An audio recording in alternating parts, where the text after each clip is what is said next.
உங்களுக்கு இல்லை என்றால், அல்லாஹ் உங்களுக்கு அருள் மட்டும் புரியவில்லை என்றால், ஒருவர் இன்னொருவரில் தூய்மையாக இருந்திருக்க முடியாது. ஒருவர் இன்னொருவரை தூய்மையாக நினைக்கவும் முடியாது. ஒருவர் இன்னொரு இடத்துல நல்லவராக வாழ்ந்திருக்கவும் முடியாது. அல்லாஹ்வுடைய சிறப்பாலும் அல்லாஹ்வுடைய அருளாலும் தான் இங்கே சில குறைகள் மறைந்து சிலருடைய குறைகள் என்ன செய்கின்றன, வெளிப்பட்டு கொண்டிருக்கின்றன. அல்லாஹ் தஆலா சொல்கிறான்.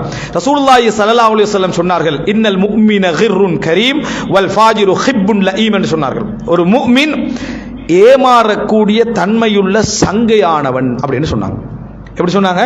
இன்னல் முஃமின கிர்ருன் கரீம், ஏமாறக்கூடிய தன்மையுள்ளவன் சங்கையானவன் அப்படி என்று சொல்லி ரசூல் ஸல்லல்லாஹு அலைஹி வஸல்லம் யாருக்கு சொன்னாங்க? ஒரு முஃமினுக்கு சொன்னாங்க. அவன் ஏமாறக்கூடிய தன்மை அவன்கிட்ட இருக்கும். எதனால இருக்கும்? அல்லாஹ்வுக்காக வேண்டி தாங்கன்னு சொல்லுவான். மனசுல சொன்ன அல்லாஹ்வுக்காக வேண்டி கேட்கிறான், கொடுத்துருவான். அவன் ஏமாற்றப்பட்டிருப்பான், அல்லாஹ்வுக்காக வேண்டி கேட்டான், அதனால கொடுத்துருப்பான். வல்லாஹி என்று சொல்லுவான், நம்பிடுவான்.